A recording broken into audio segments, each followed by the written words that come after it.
Hello everyone. Today I am going to discuss financial functions. We are going to talk about IRR, NPV and EMI calculation in this video. Let us first consider IRR. It stands for internal rate of return.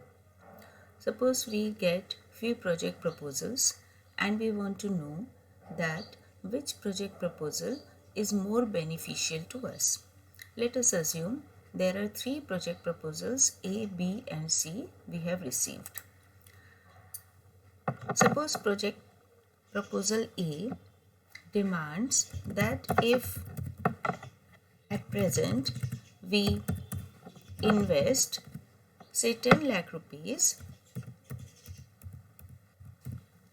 then we will get an inflow of say 3 lakh rupees for 4 years.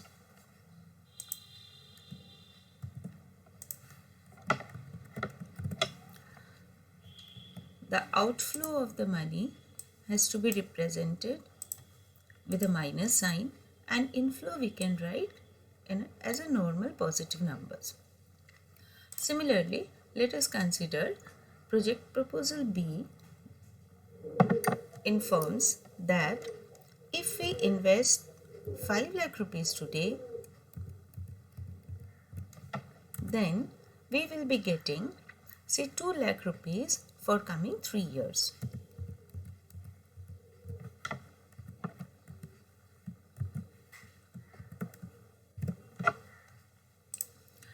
And project proposal C says that if we invest say 20 lakh rupees now, then we will be getting 6 lakh rupees for 4 years.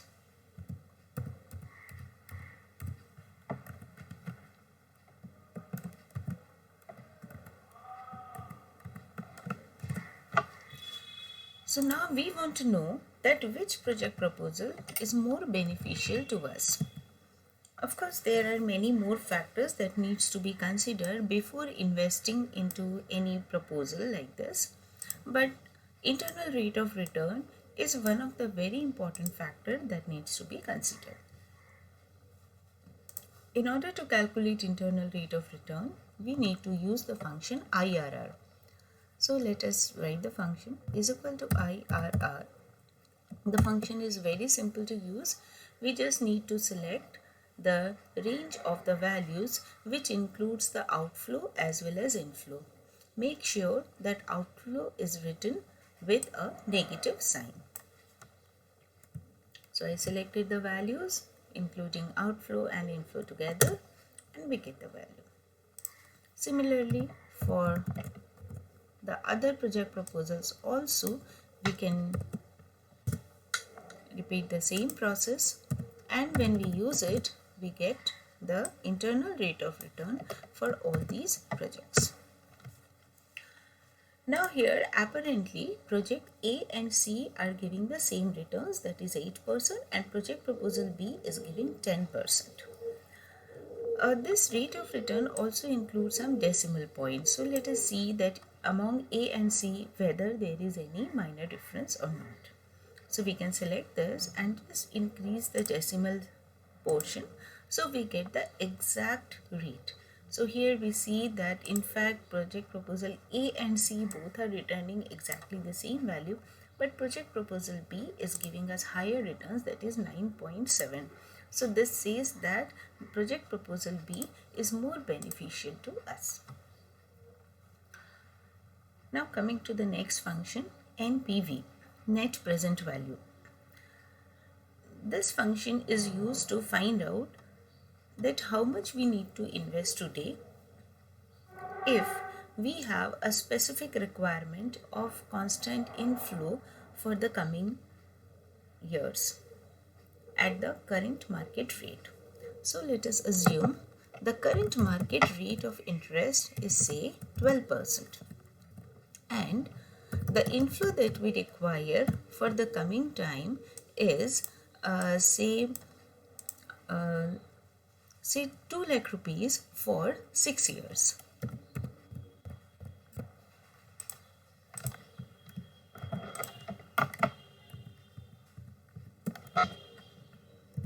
So we want to know how much we need to invest today so that this required amount we will be able to get. So for this purpose, we need to apply NPV function. So here, let me write the function is equal to NPV, and within bracket we need to specify the rate, comma, and the series of inflows that we want in the coming time frame. So when we select this, it gives us that at the existing market rate for the required inflow in the coming time, in the coming years, how much we need to invest today. So by applying the function, we get to know that today if we invest 8,22,281.46 rupees, then at 12% market rate, we will be getting 2 lakh rupees for coming 6 years.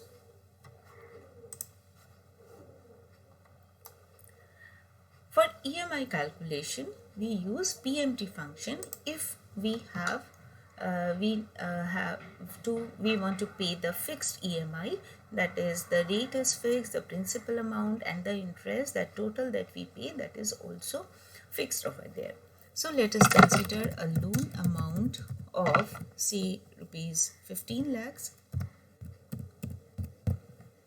and say rate of interest is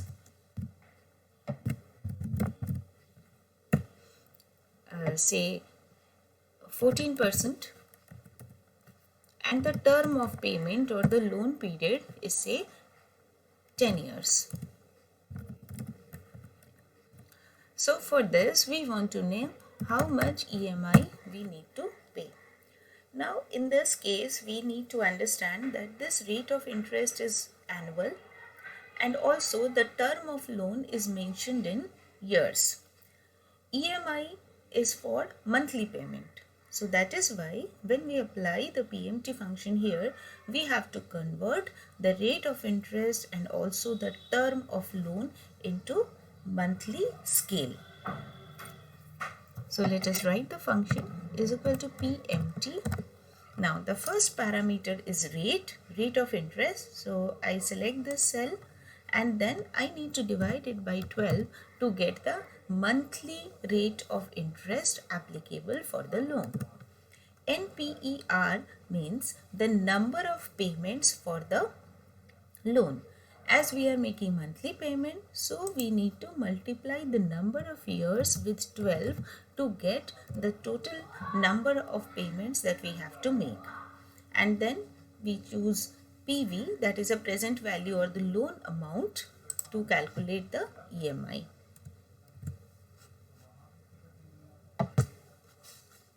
So using this PMT function, we are able to know that monthly we have to pay 23,289.97 for this scenario.